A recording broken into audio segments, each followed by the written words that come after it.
పటికా breaking news చూస్తున్నాం. పెహల్గామ్ టెర్రరిస్టులు హతమయ్యారు. పెహల్గామ్లో టూరిస్టులపై దాడికి పాల్పడిన టెర్రరిస్టులు హతమైనట్లుగా కూడా మనకి తెలుస్తోంది.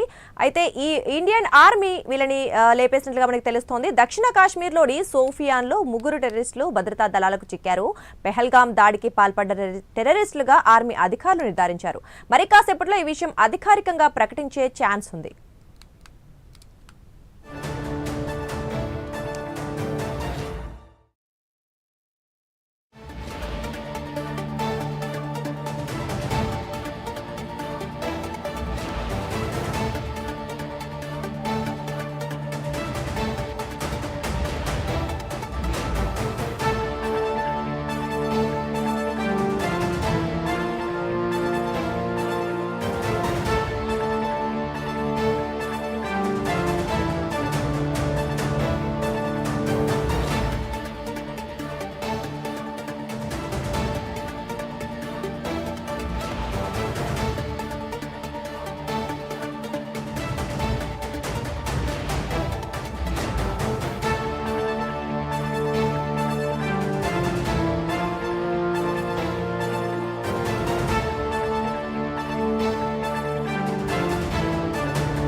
రైట్, ఇక పెహల్గామ్లో టెర్రరిస్టులు హతమయ్యారు. పెహల్గామ్లో టెర్రరిస్టులపై దాడికి పాల్పడిన ఉగ్రవాదులను ఇండియన్ ఆర్మీ లేపేసినట్లుగా తెలుస్తోంది. దీని గురించి మరి కాసేపట్లో అధికారిక ప్రకటన వచ్చే అవకాశం ఉంది.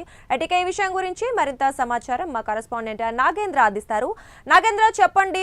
దేశవ్యాప్తంగా సంచలనం రేపిన పెహల్గామ్ అటాక్ సంబంధించిన ఉగ్రవాదులను కూడా మన భారత ఆర్మీ మట్టుబెట్టినట్టుగా కూడా తెలుస్తోంది. అయితే అసలు ఏ ప్రాంతంలో వీళ్ళు దొరికినట్లుగా ఏమైనా సమాచారం ఉందా? Thank you Durga.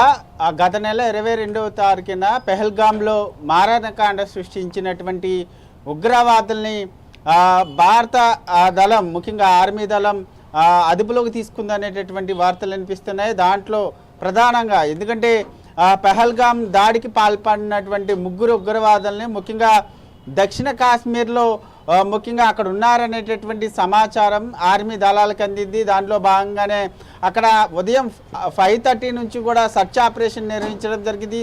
దాంట్లో భాగంగా ఉగ్రవాదుల్ని ఒకరిని చంపేశారు, అదేవిధంగా మరొక 2 అదుపులోకి తీసుకున్నారనేటటువంటి వార్తలు అయితే వినిపిస్తున్నాయి. దీనిపైన ఇప్పటి వరకు కూడా అధికారికంగా అయితే ప్రకటన చేసినటువంటి పరిస్థితి లేదు. ముఖ్యంగా ఆ 3 ఉగ్రవాదులకు సంబంధించి అధికారికంగా ప్రకటన చేయాల్సినటువంటి అవసరం ఉంది. ఎందుకంటే ఆ పహల్గామ్కి సంబంధించినటువంటి దాడికి సంబంధించి ఇప్పటివరకు దానికి సంబంధించినటువంటి అంశంలో ఎవరు ఆ దాడికి పాల్పడ్డారన్న దానిపైన ఇప్పటికే అధికారికంగా ఒక నివేదిక సైతం గతంలో ప్రకటించడం జరిగింది. కానీ ఇవాళ సోఫియాలో చేసినటువంటి ఎదురుకాల్పులకు సంబంధించి అక్కడ ఉగ్రవాదులు ఉన్నారనేటటువంటి సమాచారం అందిన తర్వాత ఆర్మీ బలగాలన్నీ కూడా అక్కడ సర్చ్ ఆపరేషన్ చేసినటువంటి నేపథ్యంలో అటు ఉగ్రవాదులకి ఇటు ఆర్మీ దళాలకి ఎదురుకాల్పులు జరగడం జరిగింది. దాంట్లో ఒకరు చనిపోయారు, మరొక 2 అదుపులోకి తీసుకున్నారు. ఆ 3 కూడా పహల్గామ్లో దాడికి సంబంధించినటువంటి ఉగ్రవాదులు అనేటటువంటి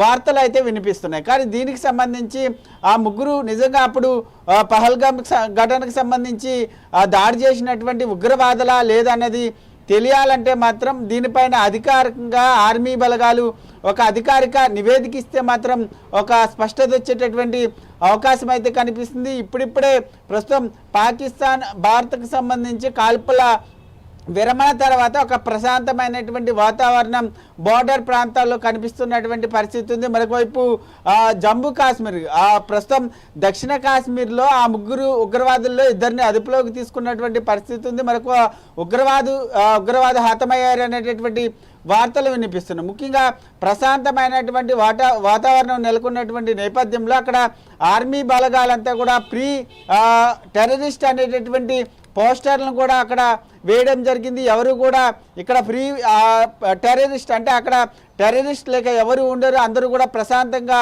జీవితాన్ని గడపాలనేటటువంటి సంకేతాలను ఇచ్చే విధంగా అక్కడ పోస్టర్లు వేశారనేటటువంటి ప్రచారంగా కొనసాగుతున్నటువంటి నేపథ్యంలో ప్రస్తుతం అయితే అక్కడ పహల్గామ్కి సంబంధించినటువంటి ఉగ్రవాదులు నిజంగానే పట్టుబడ్డారా, పట్టుబడితే వారికి సంబంధించినటువంటి నివేదికను ప్రభుత్వం ఎప్పుడు ప్రకటిస్తుందా అన్నది మాత్రం చూడాల్సినటువంటి అంశంగా కనబడుతుంది దుర్గా.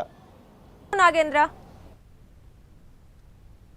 ఇక అనంతపురం జిల్లా కల్లితండాకు మాజీ సీఎం జగన్ వెళ్లారు. ఆపరేషన్ సింధూర్లో అమరుడైన వీర జవాన్